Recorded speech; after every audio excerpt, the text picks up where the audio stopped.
Au nom du Père et du Fils et du Saint-Esprit. Amen. La paix de Jésus soit dans votre maison, sa paix et sa joie. Alléluia.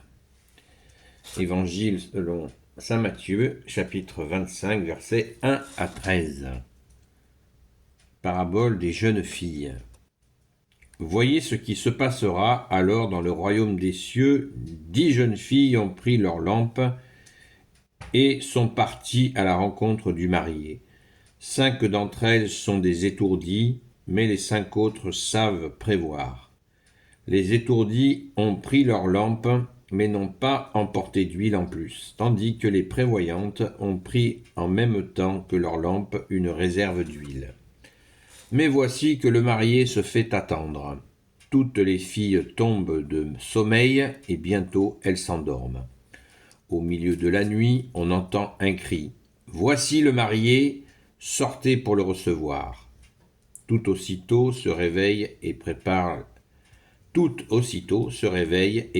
leurs lampes. Les étourdis disent alors aux prévoyantes : « Donnez-nous de votre huile, car nos lampes sont près de s'éteindre. » Mais les prévoyantes répondent : « Il n'y en aura sûrement pas assez pour nous et pour vous. Allez trouver ceux qui en vendent et achetez-en pour vous. » Les voilà donc partis pour en acheter, et c'est alors que le marié arrive. Celles qui sont prêtes à le recevoir entrent avec lui pour les noces, et on referme la porte. Plus tard arrivent aussi les autres. « Seigneur, Seigneur, disent-elles, ouvre-nous. » Mais lui répond : « En vérité, je vous le dis, je ne vous connais pas.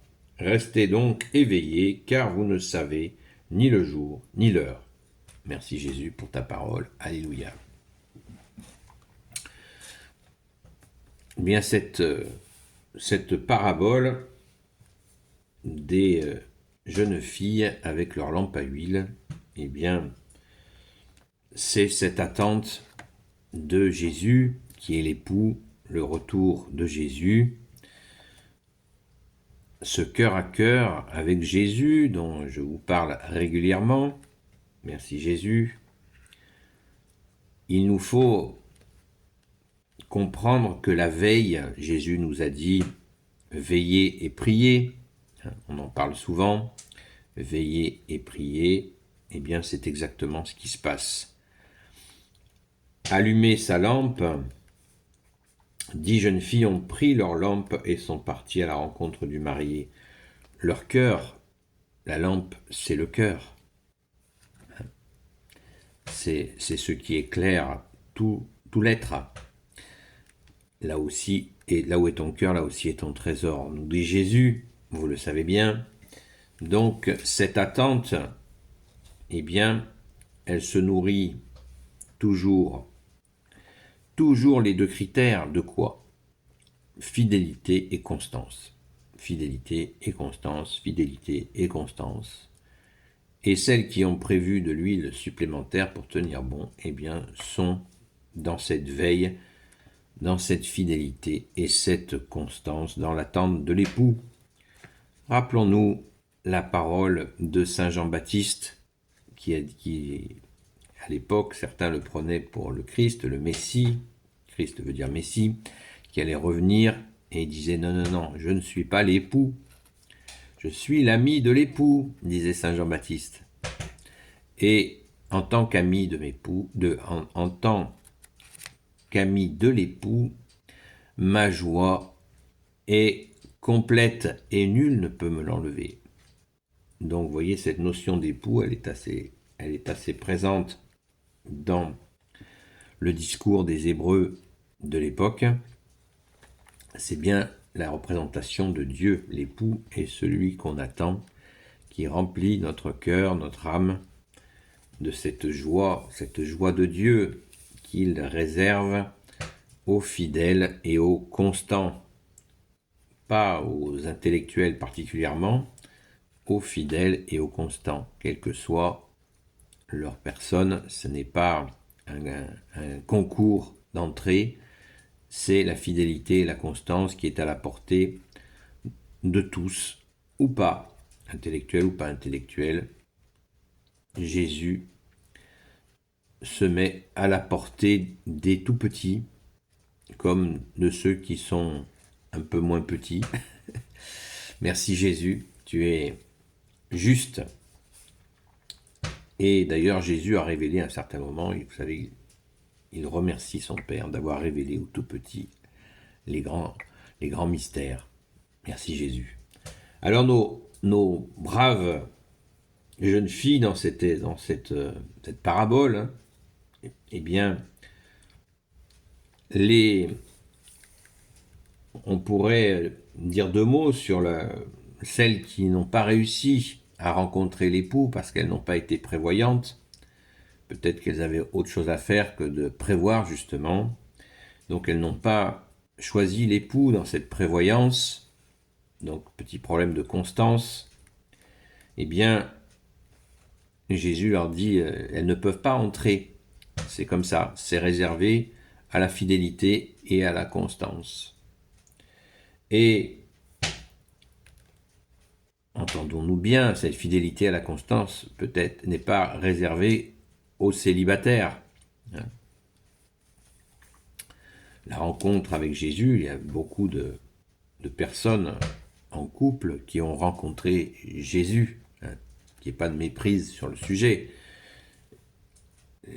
C'est Jésus est l'époux de notre âme, ce qui n'empêche pas des gens en couple de le recevoir. Mais cela impose fidélité et constance, qui est tout ce qu'il y a de plus logique. Alors je disais, pour celles qui n'ont pas réussi, eh bien, c'est raté, ce sera pas, elles ne rencontreront pas l'époux à ce moment-là. Mais Jésus dit, je vous connais pas. Ça veut dire que la constance, la fidélité n'était pas encore assez importante. Mais, il y a un mais, Jésus ne ferme pas la porte définitivement. Il leur dit, restez donc éveillés, car vous ne restez donc éveillés, car vous ne savez ni le jour ni l'heure. Donc, il peut y avoir une nouvelle rencontre, donc continuez, persévérez, soyez fidèles, constants, et la rencontre se fera à un autre moment. Donc, il faut jamais baisser les bras. Ne jamais baisser les bras. Prions, prions, prions. Nous n'arrêtons pas de le dire, il faut le faire. Prions, prions. Même si nous nous sentons indignes, nous nous sentons imparfaits, tout ce qu'on veut, on peut se trouver plein de mauvaises raisons d'être infidèle ou d'être inconstant. On est champion pour ça, il n'y a pas de souci. De toute façon, c'est trop difficile, je laisse tomber. Non, ça ne marche pas comme ça. Donc soyons dans la joie de notre bien-aimé Jésus et dans la fidélité et la constance. Je vous souhaite une sainte messe. Nous sommes dimanche. Nous fêtons la résurrection de Jésus. Donc c'est une belle occasion. C'est une très très belle occasion d'aller lui manifester notre fidélité en allant à la sainte messe. Amen. Béni soit le Père, le Fils et le Saint-Esprit. Amen. Ô Jésus, toi qui peux tout et qui portes tout, toi le Sauveur, toi l'Emmanuel, je te confie toutes celles et ceux qui regarderont cette vidéo ainsi que leurs proches selon ta sainte volonté, ô Jésus. Sainte Marie, Reine des cieux, toi l'Immaculée Conception, toi notre Mère, Notre-Dame, Saint Joseph, toi le juste et le saint, toi le sage, toi la terreur des démons, toi le saint gardien de la Sainte Église catholique, apostolique, Sainte Marie-Madeleine, notre chère sainte patronne, et vous, tous les saints et saintes, amis de toi, Jésus, Saint Michel Archange, qui est comme Dieu, Saint Gabriel Archange, Saint Raphaël Archange, et vous, tous les anges qui servent Jésus, je vous confie toutes celles et ceux qui regarderont cette vidéo, ainsi que leurs proches, selon ta sainte volonté, ô Jésus. Bon dimanche à vous, sainte messe, et à ce soir 20h30 sur TikTok, seul Jésus sauve. Si le cœur vous en dit, à très vite.